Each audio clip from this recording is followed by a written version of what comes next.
नमस्कार मंडळी, कसे आहात सगळे आपल्या चॅनलच्या आणि आपल्याच कोकणातल्या आणखी एका व्हिडिओमध्ये. मी कोकणची लेक म्हणजेच विशाखा तुम्हा सगळ्यांचं मनापासून स्वागत करते. आज सकाळपासून धुकं नाही आहे अजिबात, पण थंडी खूप आहे. रात्री पण खूप थंडी पडली होती. तुमच्याकडे थंडी कशी आहे मला कमेंटमध्ये नक्की सांगा. पिण्याना इथे सनबाथ घेतोय, दिसला. नव्या दिवसाची नवी सुरुवात, म्हटलं आज एक व्हिडिओ बनवायचा प्रयत्न तरी करूया. गेले बरेच दिवस व्हिडिओ ऊपर नीचेच होत आहेत, तर म्हटलं आज बघूया एखादा व्हिडिओ आपल्याला बनवायला जमतो का. आत्ताचं शेड्यूल असं आहे की आता आम्हाला आमच्या मागच्या खड्याची जमीन करायची आहे, तर तुम्हाला मी तो व्हिडिओसुद्धा दाखवणार आहे, त्यामुळे स्टे ट्यून. गेल्या वर्षी की आदल्या वर्षी मम्मीनं कुठून तरी शेवंतीची 2-3 रोपं आणली होती आणि त्या रोपांना आम्ही उन्हाळ्यातसुद्धा पाणी घालून घालून कसं बसं जगवलं होतं. आणि त्या शेवंतीची जी फुलं होती तर त्यांचं बी पडून यंदासुद्धा बऱ्यापैकी खूप छान शेवंती अजून आपल्याकडे आहे आणि ती आता फुलायला लागली आहे.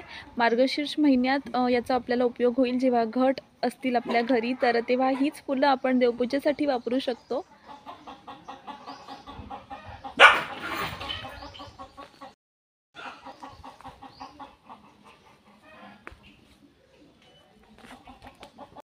तुझ्या अंगणा का घालतोयस तू?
ये रे ये.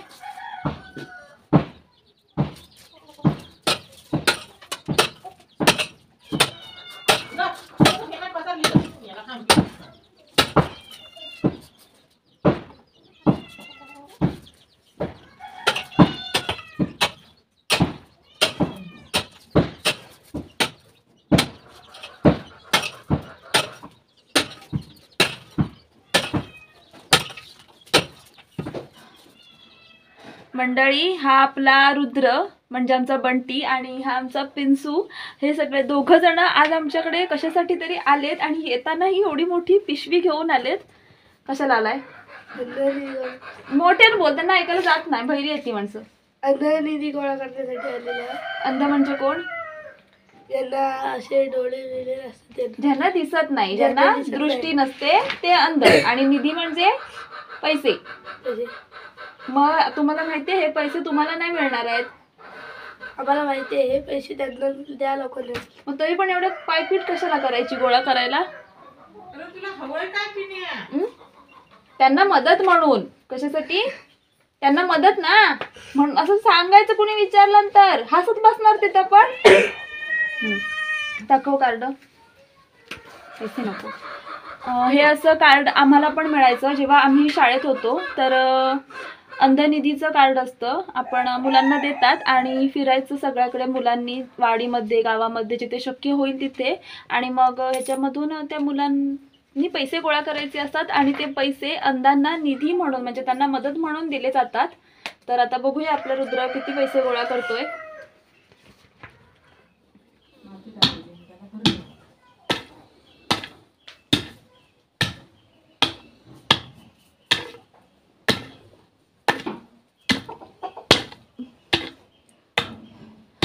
जमीन खतून झाली आहे, आता थोडीशीच राहिली आहे खतायची, तर ती मम्मी खतती आहे.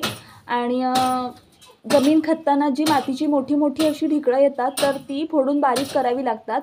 ती बारीक केल्यानंतर आपण त्याच्यावरती थोडाफार मातीचा एक थर, अगदी हलकी हलकी माती पसरवायची आणि मग ती जमीन सारखी करायची. म्हणजे ती जमीन व्यवस्थित चोपली जाते आणि खूप छान दिसते. म्हणजे सारवायला कसं एकदम बरं वाटतं. आता काही जण म्हणत असतील की हे जमिनी करण्यापेक्षा तुम्ही लादी, कडप्पा किंवा कोबा का नाही करून घेत. पण कसं आहे ना, आपण गावात राहतो, कोकणात राहतो आणि आमच्याकडे कोकणात प्रत्येक सणासुदीला कुठलाही अगदी छोट्यातला छोटा एका दिवसाचा जरी सण असेल तरी त्या सणाला जमीन सारवली जाते. आणि जर जमीनच नसेल तर आपण सारवायचं कसं? आणि जर आपल्या घरामध्ये सगळीकडे लादी असेल, बाहेरच्या अंगणात पण जर आपण लादीच बसवली तर गावात राहण्याचा फील तरी कसा येणार? आणि कारण गाव हे शेवटी सारवलेल्या जमिनीचीच, कारण गावाची ओळख ही शेवटी सारवलेल्या जमिनीतूनच होते. बडबड खूप झाली, आता पटापट हात चालवूया.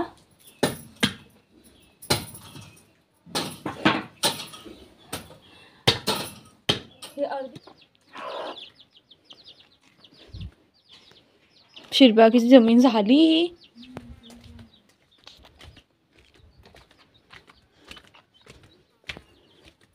भरपूरच जवळ झालंय ना यांचं.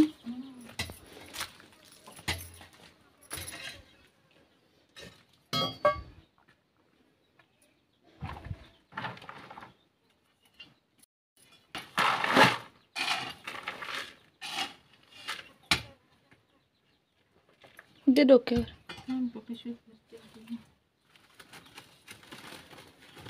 नको नेते इथं, ते इथल्या जर जायचंय.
बाजूला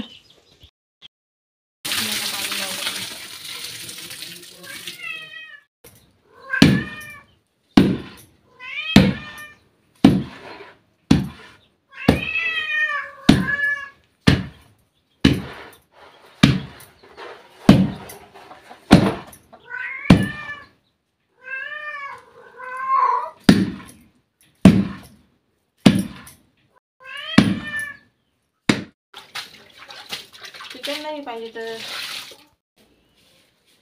टाकते ती पिशव्या घातल्या असताना.